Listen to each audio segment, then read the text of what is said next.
లంకలో అశోకవనంలో సింసుబా వృక్షం క్రింద సీతాదేవి చుట్టూ రాక్షస స్త్రీల కాపలాతో ఉన్నది. ఆమెని ఆ రాక్షస స్త్రీలందరూ అనేక విధాలుగా బెదిరిస్తూ ఉన్నారు. నీవు కనుక రావణుణ్ణి వరించకపోతే నిన్ను ముక్కలు ముక్కలుగా చేసి మేము తినేస్తాం అని వాళ్ళల్లో వాళ్ళు అనుకుంటూ పెద్దగా చెబుతూ అపహాస్యం చేస్తూ ఎగతాళి చేస్తూ ఆమెను బెదిరిస్తూ ఉన్నారు. అయితే సీతాదేవి మాత్రం ఏమాత్రం చలించకుండా అలాగే తినేసేయండి, నేను కూడా బ్రతకాలని అనుకోవటం లేదు, నా రాముణ్ణి విడిచి ఉండటం నాకు కూడా సాధ్యం కాదు, అందువల్ల ఏనాటికి కూడా రావణుణ్ణి నేను అంగీకరించడం అనేది జరగదు, కాబట్టి నన్ను మీరు తినేసేయండి, నాకు కావాల్సింది కూడా అదే అని అంటూ ఉన్నది. సరే, రాక్షస స్త్రీలందరూ కూడా సీతాదేవి యొక్క ఈ నిశ్చయాన్ని రావణాసురుడికి తెలియజేయటం కోసం అక్కడికి వెళ్ళారు. వాళ్ళందరూ వెళ్ళిన తర్వాత ఒక్క రాక్షస స్త్రీ మాత్రం వెళ్లకుండా ఉన్నది. ఆమె ధర్మజుండ్రాలు, ప్రియదర్శిని అయినటువంటి త్రిజట అనేటువంటి పేరు కలిగినటువంటి ఆమె వైదేహిని సీతాదేవిని ఓరడిస్తూ ఉంది. ఓ సీత, నేను నీకు ఒక విషయం చెబుతాను, నా మాటల యందు విశ్వాసం ఉంచు, నీవు భయాన్ని విడిచిపెట్టు, నేను చెప్పేటువంటి ఈ మాటలు జాగ్రత్తగా విను. అవింధ్యుడు అనేటువంటి ఒక వృద్ధ రాక్షసుడు ఉన్నాడు. అతడు మహామేధావి, పరమ భక్తాగ్రేసరుడైనటువంటి వాడు, వయస్సులో చాలా పెద్దవాడు. అతడు శ్రీరాముని యొక్క మేలుని ఎల్లప్పుడూ కూడా కాంక్షిస్తూ ఉండేటువంటి వాడు. అదిగో అటువంటి వాడు నీకు కొన్ని మాటలు చెప్పమని నన్ను ఆదేశించాడు. అందుకని ఆయన మాటలనే నేను నీకు చెబుతూ ఉన్నా. ఏమంటున్నాడంటే ఆయన, ఓ సీతాదేవి, బలవంతుడైనటువంటి నీ భర్త రాముడు లక్ష్మణుడితో కలిసి వానర వీరుల యొక్క సహాయాన్ని తీసుకొని అందులో మహావీరుడైనటువంటి సుగ్రీవుడి యొక్క సహాయాన్ని తీసుకొని ఈ లంకలో నిన్ను వెతకటం కోసమని కొంతమంది కప్పుల్ని పంపించడం జరిగింది. కాబట్టి నిన్ను వెతికేటువంటి ప్రయత్నం వాళ్ళు తీవ్రంగా చేస్తూ ఉన్నారు. లోకనింద్యుడైనటువంటి రావణుడి గురించి నువ్వు భయపడాల్సినటువంటి అవసరం లేదు. కారణం ఏమిటంటే ఈ రావణుడు ఇష్టము లేనటువంటి స్త్రీని తాకటానికి వీలు లేదు.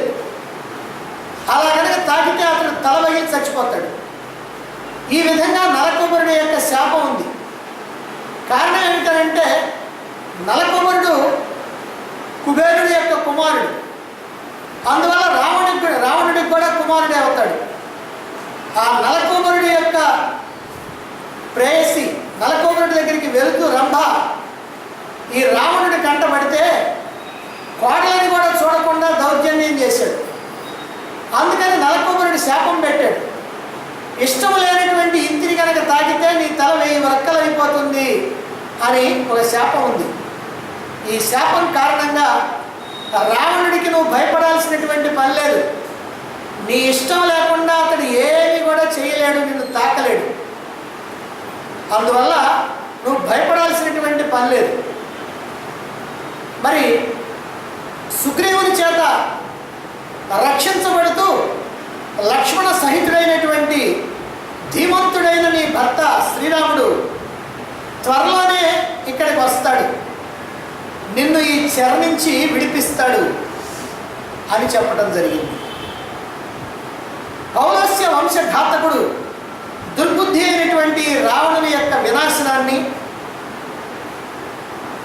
అతడి యొక్క అరిష్టాన్ని సూచించేటువంటి భయంకరమైనటువంటి కళలెన్నో నాకు వస్తున్నాయి అని చెబుతుంది త్రిజట. ఇంతవరకు ఆ అనింజుడు అనేటువంటి రాక్షస శ్రేష్ఠుడు చెప్పినటువంటి మాటల్ని చెప్పి ఇప్పుడు తనకు వస్తున్నటువంటి కళల్ని గురించి చెబుతా ఉంది. దారుణమైనటువంటి దుష్టాత్ముడు, క్షుద్రకర్మ అయినటువంటి ఈ నిశాచరుడు, ఈ రావణుడు స్వభావం వల్ల శీలదోషం కలిగినటువంటి వాడు కాబట్టి అతడు అందరికీ భయాన్ని కలిగిస్తూ ఉన్నాడు. విధి చేత అతని యొక్క బుద్ధి కాస్త క్షీణించిపోయింది. సమస్త దేవతలతో కూడా వైరుధ్యం పెట్టుకున్నాడు, అందరితో శత్రుత్వం పెట్టుకున్నాడు. అందరినీ జయించాలని దేవతల మీద యుద్ధానికి పోయి ఆ దేవతల్ని జయించి వాళ్ళని దాసులుగా చేసుకున్నాడు. కాబట్టి ఇతని యొక్క వినాశనాన్ని ఆ దేవతలందరూ కూడా కోరుకుంటా ఉన్నారు. అంతేకాదు ఇతడి సర్వనాశనాన్ని సూచించేటువంటి గుర్తులు నాకు స్వప్నంలో కనిపిస్తూ ఉన్నాయి. రావణాసురుడు ఒంటి నిండా నూనె పూసుకొని, జుట్టు విరబోసుకొని, బురదలో మునుగుతూ గాడిదలు కట్టినటువంటి రథం మీద నాట్యం చేస్తున్నట్లుగా చాలాసార్లు నాకు కనిపించింది. కుంభకర్ణుడు మొదలైనటువంటి రాక్షస వీరులందరూ కూడా జుట్టు రాలిపోయి ఎర్రని పూలమాలలు, రక్తచందనం వాటిని ధరించి నగ్నంగా దక్షిణ దిక్కుకు వెళుతూ ఉన్నట్టుగా కనిపిస్తున్నారు. ఒక్క విభీషణుడు మాత్రమే శ్వేత ఛత్రంతో, తెల్లని గొడుగుతో, శ్వేత వస్త్రాలు ధరించి, కిరీటంతో, పూలమాలలతో, తెల్లని గంధం దాల్చి శ్వేత పర్వతాన్ని అధిరోహించి ఉన్నాడు. అతని నలుగురు మంత్రులు కూడా అలానే తెల్లని మాలలు ధరించి, తెల్లని గంధం ధరించి ఆ శ్వేత పర్వతాన్ని అధిరోహించి ఉన్నట్లుగా నాకు స్వప్నంలో కనిపిస్తూ ఉంది. శ్రీరాముని యొక్క అస్త్రం చేత సాగరంతో కూడా, సముద్రంతో కూడా ఈ భూమి అంతా కూడా కప్పివేయబడి ఉంది. నీ భర్త ఈ సమస్తమైనటువంటి భూమండలాన్ని తన యొక్క కీర్తి చేత నింపబోతూ ఉన్నాడు. ఇక లక్ష్మణుడు ఎముకల గుట్టను ఎక్కి తీయని పాయసాన్ని తింటూ అన్ని వైపుల నుంచి దిక్కుల్ని దగ్ధం చేయాలని కోరుకుంటున్నటువంటి వాడిలా నాకు కనిపిస్తూ ఉన్నాడు. రక్తంతో తడిసినటువంటి శరీరంతో ఏడుస్తూ ఒక పెద్ద పులి చేత రక్షింపబడుతూ ఉత్తర దిశగా వెళుతున్నటువంటి నిన్ను నేను చాలాసార్లు చూశాను.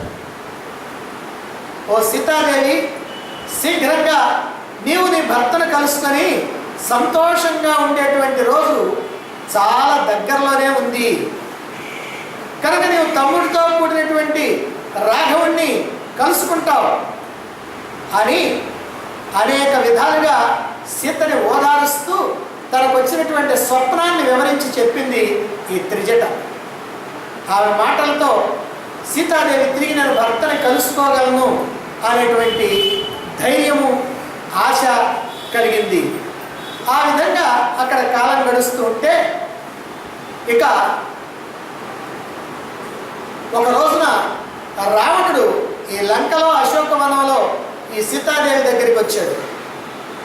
పతి వియోగ దుఃఖంతో, దీనవదనంతో, మాసిన వస్త్రంతో, కేవలం చూడమని మాత్రమే ధరించి ఉన్నటువంటి ఆ సీత రాతి నేల మీద కూర్చొని ఏడుస్తూ ఉన్నటువంటిది. అటువంటి పతివ్రతామ తల్లి అయినటువంటి సీత దగ్గరికి కామ బాణ పీడితుడైనటువంటి రావణుడు వచ్చాడు. దేవతలు, దానవులు, యక్షులు, కిన్నెరులు, కింపురుషులు, గరుడులు, గంధర్వులు, సిద్ధులు, సాధ్యులు, విద్యాధరులు, పన్నగులు మొదలైనటువంటి వాళ్ళ ఎవ్వరి చేత కూడా ఎప్పుడూ యుద్ధంలో పరాజయం ఎరుగినటువంటి వాడిని నేను రావణుణ్ణి. కాబట్టి ఈ అశోకవనంలో ఇలా శోక దేవతగా కూర్చోవలసినటువంటి అవసరం నీకేమిటి? దివ్యమైనటువంటి వస్త్రాలు ధరించి, అందమైనటువంటి మణిమయ కుండలాలు అలంకరించుకొని, విచిత్రమైనటువంటి పూలమాలలతో నీవు నా దగ్గరకు రా అని అందంగా అలంకరించుకొని వచ్చినటువంటి రావణుడు సీతాదేవితో అంటున్నాడు. అతడు ఎంత అందంగా అలంకరించుకున్నప్పటికీ కూడా ఆ నిశాచరుడి స్థితి ఎట్లా ఉందంటే శ్మశానంలో ఉన్నటువంటి చైతన్య వృక్షంలా భయంకరంగానే ఉన్నాడు. ఆ సన్నని నడుము కలిగినటువంటి సీతాదేవిని సమీపించి అతడు మాట్లాడుతుంటే శనిగ్రహం రోహిణి నక్షత్రం చెంత చేరినట్లుగా కనిపించింది. ఇంకా ఇలా సీతతో వదరబోతుతనంగా మాట్లాడుతూ ఉన్నాడు.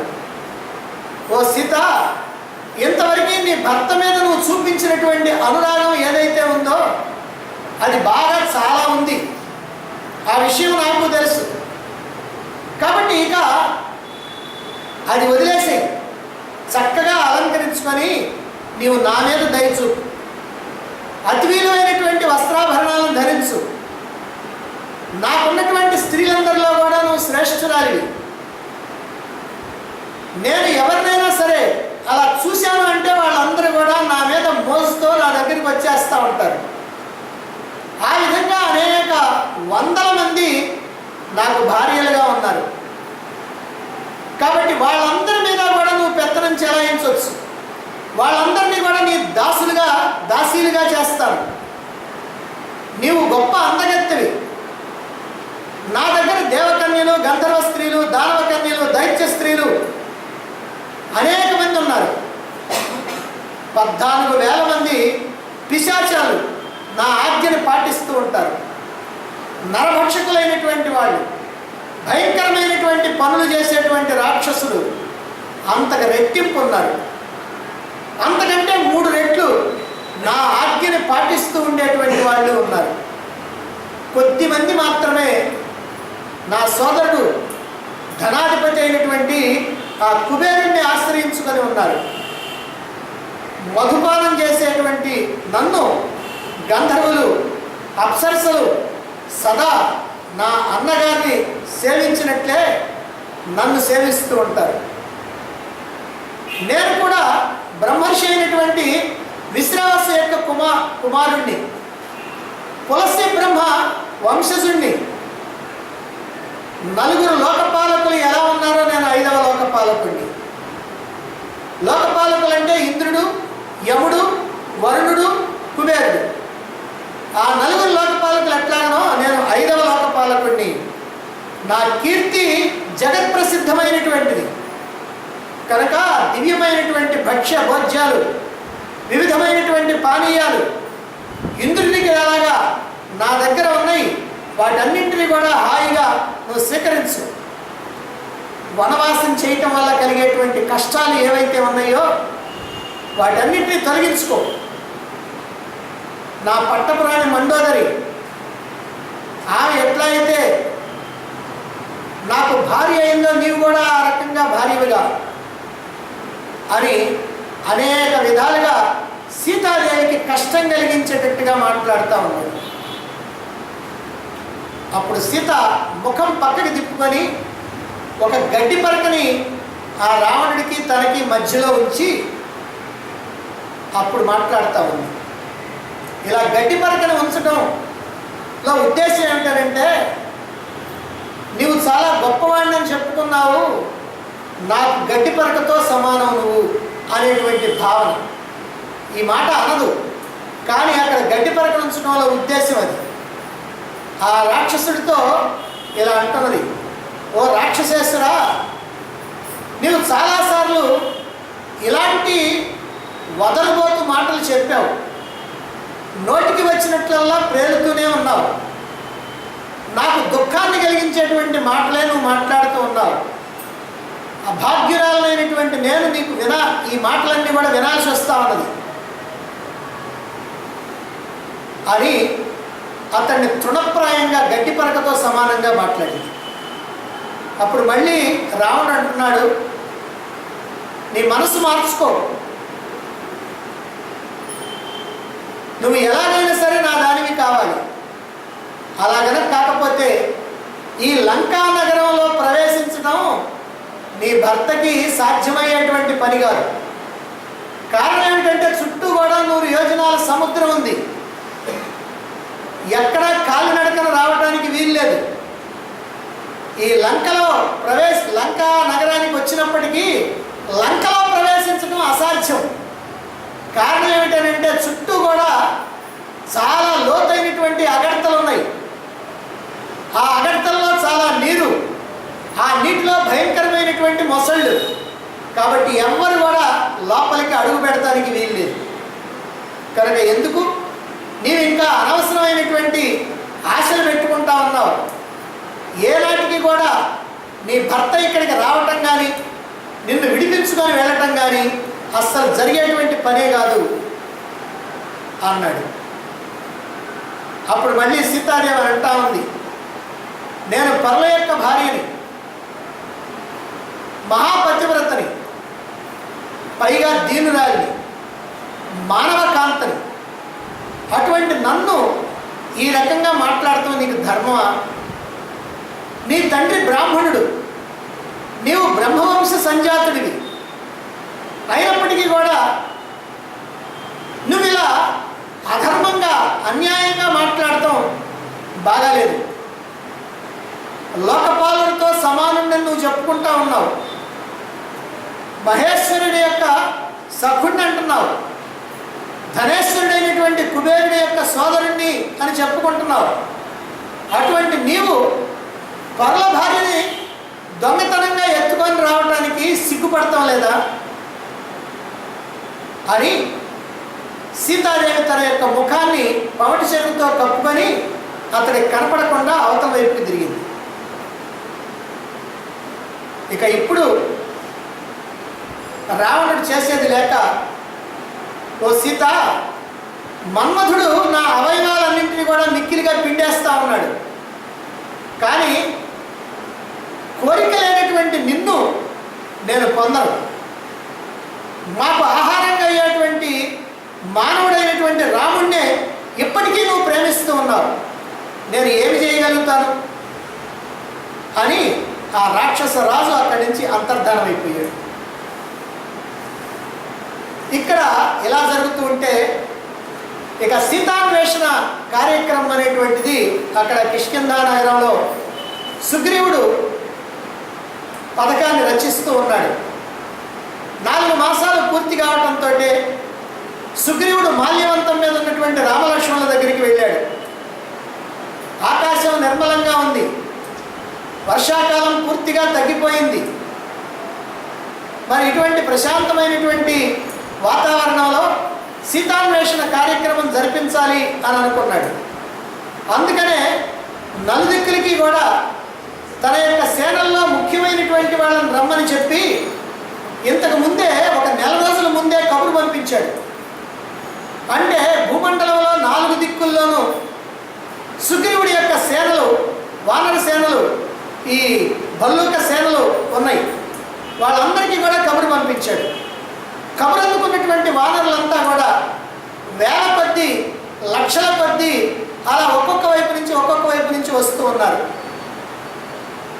వారి యొక్క మామ సుషేనుడు ఉన్నాడు. ఆయన కపులకి వైద్యుడు, డాక్టర్ గారు. ఆయన తన అనుచర గణంతో ఒకవైపు నుంచి వస్తూ ఉన్నాడు. ఇక పరాక్రమశాలుడైనటువంటి గజుడు, గవాక్షుడు అనేటువంటి వాళ్ళు వాళ్ళ యొక్క సేనలతో వస్తూ ఉన్నారు. గంధమాదన పర్వతం మీద ఉండేటువంటి గంధమాదనుడు అనేటువంటి వానరుడు దక్షిణ వైపు నుంచి తన యొక్క సేనలతో వస్తూ ఉన్నాడు. ఇక మేధావి అయినటువంటి పవనుడు, అతడు కూడా తన వేల కొద్దీ సేనలను తీసుకొని వస్తూ ఉన్నాడు. వానరుల్లో బాగా వృద్ధుడైనటువంటి దధిముఖుడు, మేధావి అయినటువంటి సేనల్ని వెంట పెట్టుకొని ఆయన వస్తున్నాడు. ఇక భయంకరుడైనటువంటి భల్లూక రాజు, ఊర్ధ్వపుండ్రాలను ధరించినటువంటి వాడు, జాంబవంతుడు, ఆయన తన యొక్క భల్లూక సేనల్ని వెంట పెట్టుకొని వస్తూ ఉన్నాడు. వీళ్ళందరూ కూడా ఎగురుతూ గంతులు వేస్తూ లక్షల కొద్దీ వానరులు అక్కడికి చేరుకుంటున్నారు, ఆ మాల్యవంత పర్వతం దగ్గరికి. సుగ్రీవుడు ఆ వానర సేనలందరినీ కూడా జాగ్రత్తగా పరికించి చూశాడు. ఆ సేన మొత్తాన్ని 4 భాగాలు చేశాడు. 4 భాగాలు చేసి 4 దిక్కులకి పంపించాలనుకున్నాడు. అందులో ఈ భూమండలం మొత్తాన్ని కూడా అంగుళం కూడా వదిలిపెట్టకుండా వెతకాలి అని ఆదేశాలు జారీ చేశాడు. మీరందరూ కూడా మీకు చూపినటువంటి దిక్కుల్లో ప్రయాణం చేసి ఒక్క 4 రోజులు మాత్రమే మీకు టైం ఇస్తున్నాం. ఈ 4 రోజుల్లో ఎక్కడైనా సరే సీతా సీతాదేవి కనుక ఉన్నట్లయితే ఆ వార్తను మాకు తెలియజేయాలి అని చెప్పి సుగ్రీవాజ్ఞగా ఈ 4 దిక్కులకి ఈ సేనల్ని పంపుతూ ఉన్నాడు. తూర్పు వైపుకి కొన్ని లక్షల మంది సేనల్ని, అలాగే పశ్చిమ వైపు, అలాగే ఉత్తరం వైపు పంపించి ముఖ్యమైనటువంటి వీరుల్ని దక్షిణ వైపు పంపించడానికి సిద్ధంగా ఉన్నాడు. కారణం ఏమిటంటే రావణుడు ఉన్నటువంటి లంక దక్షిణం, పైగా సీతాదేవిని ఎత్తుకొని పోయింది దక్షిణం దిక్కుగా. అందువల్ల దక్షిణం వైపుకే ఎక్కువ మహావీరులైనటువంటి వాళ్ళని పంపించాలి అనేటువంటి నిశ్చయం చేసుకున్నాడు. అందుకే హనుమంతుడు, జాంబవంతుడు, సుషేణుడు, గజుడు, గవాక్షుడు, నలుడు, నీలుడు, దదిముఖుడు మొదలైనటువంటి వాళ్ళందరినీ కూడా అంగదుని యొక్క నాయకత్వంలో, యువరాజు అయినటువంటి అంగదుని నాయకత్వంలో దక్షిణ దిక్కు పంపిస్తూ ఉన్నాడు. అలా వాళ్ళందరినీ కూడా సిద్ధం చేసిన తర్వాత శ్రీరాముడు ఆంజనేయుడిని పిలిచాడు. హనుమా, నాకెందుకో సీతాదేవిని నువ్వే చూస్తావు, నీవే సీతని తప్పకుండా అన్వేషించి కనిపెట్టగలుగుతావు అని నాకు విశ్వాసంగా ఉంది. మరి సీతాదేవి దగ్గరికి నువ్వు వెళ్ళినప్పుడు ఆమెను నువ్వు గుర్తించాల్సినటువంటి అవసరం ఉంది. నీ మీద విశ్వాసాన్ని ప్రకటించాలి. ఎందుకంటే నువ్వెవరో తెలియదు ఇంతవరకు. కాబట్టి ఈ వానర రూపంలో వెళ్ళినప్పుడు ఇది రాక్షసమాయగా భావించవచ్చు. అందుకని నా గుర్తుగా నేను నీకు అంగుళీయాన్ని ఇస్తున్నా అని చెప్పి రాముడు ఒక అంగుళీయాన్ని, ఉంగరాన్ని అదిగో హనుమంతునికి ఇచ్చి, దీన్ని సీతాదేవి కనుక చూపించినట్లయితే ఆమె నన్ను చూచినట్టుగానే భావిస్తుంది, నిన్ను విశ్వసిస్తుంది, కాబట్టి నీ మాటలు వింటుంది అని అనేక విధాలుగా నచ్చజెప్పి ఆ అంగుళీయాన్ని ఇచ్చి పంపించాడు. ఇక వానరులు, భల్లూకాలు, మహావీరులైనటువంటి వాళ్ళు 4 దిక్కులకి వెళ్ళినటువంటి వాళ్ళందరూ కూడా అంగుళం కూడా కొండ గుహలు, పర్వతాలు, కొండలపైన పర్వతాలపైన, నదీ తీరాలు, పల్లెలు, పట్టణాలు, ఇలా అది ఇది అనేటువంటి పని లేకుండా అంగుళం కూడా గాలిస్తూ వాళ్ళు బయలుదేరారు. తూర్పు, పశ్చిమ, ఉత్తర ఈ 3 దిక్కులకి వెళ్ళినటువంటి వాళ్ళు 4 రోజుల తర్వాత తిరిగి వచ్చారు. వాళ్ళు తిరిగి వచ్చిన తర్వాత సుగ్రీవుడి యొక్క ఆజ్ఞ ప్రకారం వాళ్ళంతా కూడా సీతాన్వేషణ చేశారు. మరి ఇప్పుడు చెబుతున్నారు, స్వామి మీ ఆజ్ఞ ప్రకారం మేము వెళ్ళి చూసాం, కానీ మాకు ఎక్కడ కూడా సీత జాడ అనేటువంటిది తెలియదు, కాబట్టి మమ్మల్ని క్షమించండి, మేము ఏమీ చేయలేకపోయినాం అన్నారు. అయితే దక్షిణ దిక్కుకు వెళ్ళినటువంటి వాళ్ళు మాత్రం నెల పూర్తయిపోయినప్పటికీ కూడా రాలా. మరి వాళ్ళు ఏం చేస్తున్నారు, ఎక్కడ ఉన్నారు అనేటువంటి విషయం కూడా తెలియదు. 2వ నెల కూడా పూర్తిగా వస్తూ ఉంది. ఆ ప్రకారంగా 2వ నెల కూడా పూర్తిగా వస్తుండగా వానరులంతా కూడా కొంతమంది వడివడిగా ప్రవేశించి అక్కడ వాలి సుగ్రీవులకి ఒక అద్భుతమైనటువంటి వనం ఉంది, మధువనం అనేటువంటిది. ఆ మధువనంలో ప్రవేశించడానికి వస్తున్నారు. వీళ్ళందరూ మహా ఉత్సాహంతో ఉన్నారు. అలా వచ్చేవాళ్ళు ఆ ద్వారపాలకులు ఎవరైతే ఉన్నారో, అంటే ఆ వనాన్ని రక్షించేటువంటి రక్షకులైనటువంటి వాళ్ళు లోపలికి పారేయకపోతే వాళ్ళని తన్ని అవతల పడవేసి మూర్ఛపోబట్టి ముష్టిఘాతాలు ఇచ్చి అందరూ కూడా లోపలికి ప్రవేశించారు. లోపలికి ప్రవేశించిన తర్వాత వీళ్ళందరూ కూడా చెట్ల కాయలు కోస్తున్నారు, కొమ్మలు విరుస్తున్నారు, చెట్లను పడేస్తూ ఉన్నారు, అక్కడ ఉన్నటువంటి నీటిలో జలకాలాడుతూ ఉన్నారు, నీరంతా కూడా అటు ఇటు చల్లేస్తూ ఉన్నారు. ఎంత అల్లరి చేయాలనో అంత అల్లరి చేస్తూ ఉన్నారు. సాధారణంగా ఎవరు కూడా సుగ్రీవుడి యొక్క ఆజ్ఞకి బద్ధులై ఉండాల్సిందే తప్ప ఎవరు కూడా అతనికి ఎదురు తిరిగేటువంటి వాళ్ళు లేరు. ఇలాంటి రాజు యొక్క ఆదేశాన్ని ఉల్లంఘించేటువంటి వాళ్ళు ఎవరు లేరు. కానీ ఇప్పుడు ఇక్కడ వీళ్ళంతా ఇలా చేస్తున్నారు అనేటువంటి విషయాన్ని కొంతమంది వానరులు వచ్చి, అంటే ఆ వనరక్షకులైనటువంటి వాళ్ళు వచ్చి సుగ్రీవుడితో చెప్పారు. అప్పుడు సుగ్రీవుడు వాలిపుత్రుడైనటువంటి అంగదుడు కూడా ఇక్కడ ఉన్నాడు అని తెలిసిన తర్వాత ఇక దక్షిణ దిక్కుకి సీతాన్వేషణ కోసం వెళ్ళినటువంటి వాళ్ళు తప్పకుండా సీతాదేవిని చూచి వచ్చి ఉంటారు. ఆ ఆనందాన్ని వ్యక్తం చేయటం కోసమే ఇలా వనాన్ని ధ్వంసం చేస్తున్నారు. కాబట్టి సుగ్రీవుడు రాముడికి ఆ విషయాన్ని తెలియజేశాడు. కాబట్టి వీళ్ళందరూ కూడా సీతాదేవిని చూచి వచ్చి ఉంటారు అని నాకు నమ్మకం కలుగుతూ ఉంది అన్నాడు. ఇక హనుమంతుడు, అంగదుడు, జాంబవంతుడు మొదలైనటువంటి వాళ్ళంతా కూడా చక్కగా విశ్రాంతి తీసుకున్నారు. ఈ రామలక్ష్మణుల సన్నిధిలో ఉన్నటువంటి సుగ్రీవుడిని సమీపించారు. వస్తూనే ఆంజనేయుడు ఒక మాట అన్నాడు. ఇదేమో వాల్మీకి రామాయణంలో మాట. చూశాను రామ సీతని అని అంటాడు. చూశాను సీతని రామ అంటాడు. అంటే సీతను చూశాను అనుకుంటే చూశాను సీతని అంటే చూశాననే మాట ముందు వినాలి రాముడు అనేటువంటి భావంతో. సరే, ఈ హనుమంతుడు మిగిలినటువంటి వాళ్ళు వానరులంతా కూడా ఇక్కడికి వచ్చేశారు. సీతను చూశాడనేటువంటి విశ్వాసం కలిగింది. ఆ వానర వీరులందరూ కూడా విద్యుక్తంగా రాముడికి, లక్ష్మణుడికి, సుగ్రీవుడికి నమస్కారాలు చేశారు. ఇప్పుడు రాముడు అంటున్నాడు, ధనుర్బాణాలు చేతబట్టి తనకు ప్రణమిల్లినటువంటి ఆ వానరుల్ని ఉద్దేశించి, మీరు నన్ను బ్రతికిస్తున్నారా లేదా? మీరు కృతకృత్యులయ్యారా లేదా? యుద్ధంలో శత్రువుల్ని ఓడించి సీతాదేవిని తీసుకొని మళ్ళీ నేను అయోధ్యలో రాజ్యం చేస్తానా? సీతాదేవిని విడిచిపెట్టి మళ్ళీ అయోధ్యకి నేను వెళ్ళటం జరగదు. శత్రువుల్ని చంపకుండా భార్యను కోల్పోయి అవధూతనై జీవించడానికి నేను ఇష్టపడటం లేదు అన్నాడు. అప్పుడు అలా మాట్లాడుతున్నటువంటి రాముడిని ఉద్దేశించి ఆంజనేయుడు, ఓ రామా, మేము నీకు ప్రీతి కలిగించేటువంటి విషయాన్ని చెబుతున్నాం. నేను సీతాదేవిని చూచాను అన్నాడు. అలా అన్న తర్వాత జరిగినటువంటి విషయం అంతా ఏమిటి అని సుగ్రీవుడు రాముడు అడిగితే, వాళ్ళు ఇక్కడి నుంచి బయలుదేరిన దగ్గర నుంచి ఏమేమి జరిగిందో ఆ విషయాలన్నీ కూడా చెప్తున్నారు.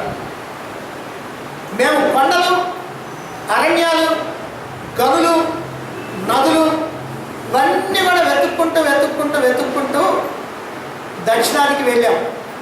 ఆ దక్షిణ దిక్కుగా వెళ్ళి బాగా అలసిపోయి ఉన్నాం. నెల రోజుల కాలం గడువు తీరిపోయింది. గడువు తీరిపోయిన తర్వాత మేము సీతను చూడలేదు అని చెప్పడానికి రావాలని మాకు అనిపించలే. అందుకని ఏమైతే అది అయిందని చెప్పి మేము గడువు తీరిపోయినప్పటికీ కూడా ఇంకా అన్వేషణ సాగిస్తూనే ఉన్నాం. అలా వెళుతూ ఉంటే మాకు ఒక గుహ కనిపించింది. మేము ఆ గుహలో ప్రవేశించాం. అయితే ఆ గుహ ఎలా ఉందంటే అనేక యోజనాల దూరం వ్యాపించి ఉంది. అది బాగా కటిక చీకటిగా ఉంది. అందులో దట్టమైనటువంటి అడవులు ఉన్నాయి. అనేకమైనటువంటి కీటకాలు తిరుగుతూ ఉన్నాయి. విచిత్రమైనటువంటి జంతువులు అక్కడ ఉన్నాయి. అలా చాలా దూరం ఆ చీకటిలోనే మేము వెళ్ళిన తర్వాత అప్పుడు సూర్యకాంతి మాకు కనిపించింది. ఆ గుహలో అక్కడే ఒక దివ్యమైనటువంటి భవనం కనిపించింది. మాకెంతో ఆశ్చర్యం కలిగింది. ఏమిటి ఈ గుహలో ఈ దివ్యమైనటువంటి భవనం ఎందుకుంది అని నేను చాలా ఆశ్చర్యపోతూ ఉన్నాం. ఆ సమయంలో మాకు అక్కడ ఒకళ్ళు చెప్పారు, ఈ భవనం రాక్షసుల యొక్క శిల్పి అయినటువంటి మయుడిదట. అక్కడ స్వయంప్రభ అనేటువంటి ఒక దివ్య కాంతం ఉన్నది. ఆమె నిరంతరం కూడా తపస్సు చేసుకుంటూ ఉంది. ఆమె మమ్మల్ని అందరినీ చూసి రామకార్యార్థమై వచ్చినటువంటి వాళ్ళుగా తెలుసుకొని మాకు ఆహారంగా ఫలమూలాలని సమర్పించింది. అనేక రకాలైనటువంటి పానీయాలను ఇచ్చింది. వాటన్నిటినీ తిని త్రాగి తిరిగి మేము బాగా బలాన్ని పుంజుకున్నాం. కొంత విశ్రాంతి తీసుకున్నాం. ఇక మేము బయటపడతాం ఎట్లాగా అని అనుకునేటప్పుడు ఆమె చూపించినటువంటి మార్గం గుండా ఆ ప్రదేశంలో నుంచి మేము బయటపడ్డాం. బయటకు వచ్చేటప్పటికి మేము ఎక్కడున్నామంటే ఇదిగో ఈ సముద్రపు ఒడ్డున ఉన్నాం. అక్కడ సహ్య మలయ అనేటువంటి 2 పర్వతాలు ఉన్నాయి. మలయ పర్వతాన్ని ఎక్కాం. అలా పర్వతాన్ని ఎక్కి సముద్రం వైపు చూస్తూ ఉన్నాం. ఆ సముద్రాన్ని చూస్తూ ఉంటే మా గుండెలు గుబేలుమంటా ఉన్నాయి. ఎందుకని అంటే దాని అంతం ఎక్కడో కనిపిస్తలా. అది 100 యోజనాల దూరం ఉన్నటువంటి సముద్రం అని తెలిసింది. కాబట్టి ఏం చేయాలి అనేటువంటి ఆలోచన చేస్తున్నాం. ఇంతవరకు సముద్రం యువతలు ఉన్నటువంటి భూమి మొత్తాన్ని మేము వెతికాం. ఇక వెతకాల్సింది సముద్రానికి ఆవల ఉన్నటువంటి ప్రదేశానికి వెళ్ళి చూడాలి. కాబట్టి ఎలా వెళ్ళటం? మేమందరం కూడా ఖిన్నులమైపోయాం. జీవితం పట్ల చాలా నిరాశ కలిగింది. అనేక వందల యోజనాలు కలిగినటువంటి ఆ సముద్రంలో అనేకమైనటువంటి తిమింగలాలు, మొసళ్ళు, భయంకరమైనటువంటి చేపలు ఇవన్నీ కూడా దాంట్లో ఉన్నాయి. కనుక ఈ మహాసముద్రాన్ని గురించి మాకు బాగా దుఃఖంగా ఉంది. సరే, ఇక మనం చేయగలిగింది ఏమీ లేదు అని ఒక నిశ్చయానికి వచ్చి మేము వెళ్ళినటువంటి వాళ్ళందరం కూడా సీతాదేవిని చూడకుండా సుగ్రీవుని యొక్క ఆజ్ఞని ధిక్కరించి 1 రోజులు దాటిన తర్వాత తిరిగి కనుక మనం వెళితే సుగ్రీవుడు ఖచ్చితంగా మనకి శిరశ్ఛేదన చేస్తాడు. అందువల్ల మనం ప్రాయోపవేశం చేద్దాం అని అందరూ కూడా దర్భలు పరుచుకొని ప్రాయోపవేశానికి కూర్చున్నారు. అలా వాళ్ళు ఎప్పుడైతే ప్రాయోపవేశానికి కూర్చున్నారో ఆ కూర్చున్నటువంటి సమయంలో ఏదో మాటలు వచ్చి జరిగినటువంటి విషయాల గురించి ఒకరికొకరు చెప్పుకుంటూ ఉన్నారు. అలా చెప్పుకుంటూ ఉండేటువంటి సమయంలో ఈ జటాయు యొక్క ప్రసక్తి వచ్చింది. ఆ జటాయు ప్రసక్తి ఎప్పుడైతే వచ్చిందో ఆ పర్వతం మీదనే ఉన్నటువంటి ఒక పక్షిరాజు ఉన్నాడు. ఆ పక్షిరాజు మమ్మల్ని తినేయాలని అనుకుంటా ఉన్నాడు. గరుత్మంతుడిలాగా కనిపిస్తూ ఉన్నాడు. అయినా సరే మా దగ్గరికి వచ్చి, అరే ఎవర్రా మీరు, నా తమ్ముడు జటాయువు గురించి మాట్లాడుతూ ఉన్నారు, నేను అతని అన్నని, పక్షిరాజులైనటువంటి సంపాతిని. మేము ఇంతకుముందు ఒకళ్ళతో ఒకళ్ళు పోటీలు పడి సూర్యుడి దగ్గరికి బయలుదేరాం. కానీ చాలా దూరం పోయేటప్పటికి, ఆ సూర్యుడికి సమీపంగా పోయేటప్పటికి ఆ వేడిని తట్టుకోలేక నా సోదరుడు భయంతో నా రెక్కల మాటలు దాగాడు. నేను మాత్రం ఏ భయం లేకుండా అలా ముందుకు వెళ్ళాను. అలా వెళ్ళేటప్పటికి నా రెక్కలు 2 కూడా మాడి మసిగిపోయి ఆ రెక్కలు లేనటువంటి నేను ఇదిగో ఈ పర్వతం మీద పడిపోయాను. నా తమ్ముడు ఎక్కడో ఎగిరిపోయి ఎక్కడో ఉంటున్నాడు.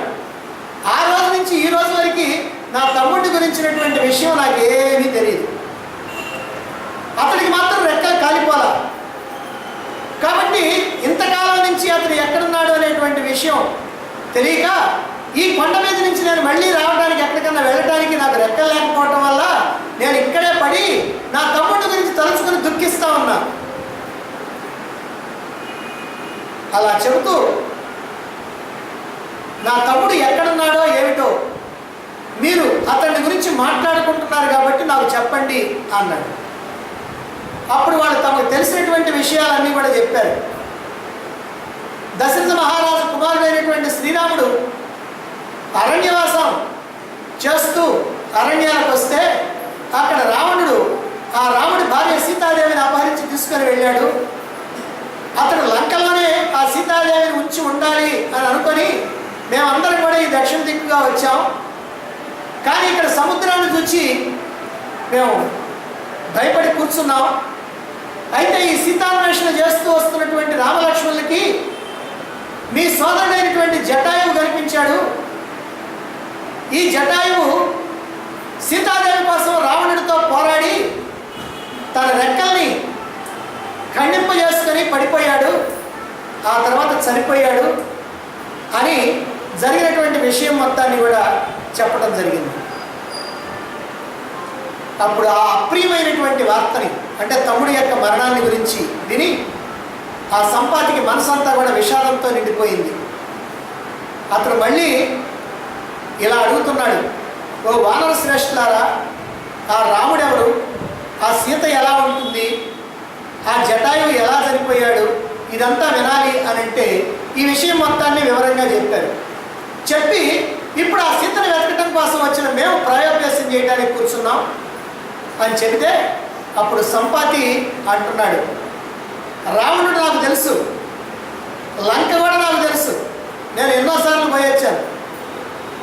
మరి సముద్రానికి అవతల ఆ త్రికూట పర్వతంలో ఉంది ఈ లంక, కాబట్టి సీతాదేవి కూడా అక్కడే ఉంటే ఉండొచ్చు. అయితే నాకు దూరదృష్టి ఉంది, ఎన్ని యోజనాల దూరంలో ఉన్నటువంటి వస్తువునైనా సరే నేను చూడగలను. కాబట్టి ఇప్పుడు లంకలో సీతాదేవి ఉన్నదా లేదా అని నేను కనుక చూడాలి అని అంటే ఈ కొండ శిఖరం మీదకి నన్ను తీసుకెళ్ళి కూర్చోబెట్టండి అన్నాడు. అప్పుడు ఈ కోతులందరూ కలిసి ఆ సంపాదిని మోసుకొని ఆ కొండ శిఖరం మీదకి తీసుకెళ్ళి కూర్చోబెడితే అప్పుడు ఎదురుగా ఉన్నటువంటి ఆ లంకని, సముద్రం ఆవరణ ఉన్నటువంటి ఆ లంకని చూశాడు. ఆ లంకలో అతని యొక్క దృష్టి పదం మొత్తాన్ని వెతికి వెతికి చూస్తే అదిగో అశోకవనంలో రాక్షస స్త్రీల మధ్య ఉన్నటువంటి సీతాదేవిని తన కంటితో చూచాడు. చూచి అదిగో సీతాదేవి లంకలో ఉన్నది, కాబట్టి మీరు ఏం భయపడకుండా మీరు అక్కడికి వెళ్ళండి, తప్పకుండా సీతాదేవిని మీరు చూడగలుగుతారు అని చెప్పాడు. సరే, ఇప్పుడు సముద్రాన్ని దాటాలి. మరి సముద్రాన్ని దాటాలంటే ఎట్లా? వచ్చినటువంటి వానర వీరుల్లో ఒక్కొక్కరిని ఎంత దూరం దాటగలుగుతావు అని అడుగుతా ఉన్నారు. అయితే ఇదంతా కూడా అందరిలోకి పెద్దవాడైనటువంటి జాంబవంతుడు అడుగుతూ ఉన్నాడు. ఆంజనేయుడు మాత్రం ఒక చోట కూర్చొని తనకి ఏమీ తెలియనట్టుగా ఆ రాముడిని స్మరిస్తూ ఆ భక్తితో తన్మయత్వంతో పాడుకుంటా ఉన్నాడు. మరి ఈ జాంబవంతుడు అడిగితే నేను 10 యోజనాల కంటే పోలేనని ఒకరు, 20 యోజనాల కంటే వెళ్ళలేని ఒకరు, 30-40 కంటే వెళ్ళలేని ఒకళ్ళు, చివరికి 60 యోజనాలు పోగలుగుతానని నలుడు, 70 యోజనాలు వెళ్ళగలుగుతానని నీలుడు, 80 యోజనాలు వెళ్ళగలుగుతానని సుషేనుడు, 90 యోజనాలు వెళ్ళగలుగుతాను నేను అని జాంబవంతుడు. కారణం ఏమిటంటే జాంబవంతుడు నిజంగా చాలా గొప్ప పరాక్రమం కలిగినటువంటి వాడు. ఈ భూప్రదక్షిణ మొత్తం చేసినటువంటి వాడు జాంబవంతుడు. కానీ ఇప్పుడు నాకు వృద్ధాప్యం వచ్చింది, నేను ఈ యుగంలో పుట్టినటువంటి వాడిని కాదు, 2 యుగాలకు ముందు పుట్టినటువంటి వాడిని, నేను కృతయుగానికంటే ముందు కూడా ఉన్నటువంటి వాడిని.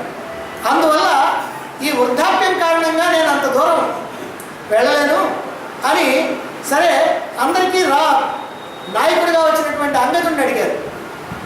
నేను 100 యోజనాలు దాటగలను, కానీ సీతాదేవిని చూచి అక్కడ ఏదైనా కనుక జరిగితే ఆ వ్యవహారం అంతా చేసి ఒకవేళ యుద్ధమే కనుక తటిస్తే యుద్ధం చేసి మళ్ళీ తిరిగి రావడానికి మాత్రం నాకు ఆ బలం సరిపోతుందో లేదో అని సందేహంగా ఉందన్నాడు.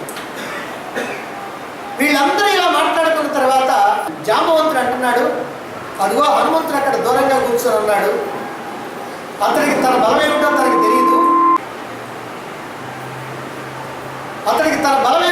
తెలియదు, ఆ బలాన్ని ఎవరైనా సరే గుర్తు చేయాలి. అలా గుర్తు చేసినప్పుడే తానంత బలవంతుడి అనేటువంటి విషయం తెలుస్తుంది. కాబట్టి మనం వెళ్ళి అతన్ని ప్రశంసిద్దాం అని చెప్పి అందరూ కూడా వెళ్ళారు. హనుమంతుడి చుట్టూ చేరారు, హనుమంతుడిని పొగుడుతూ ఉన్నారు.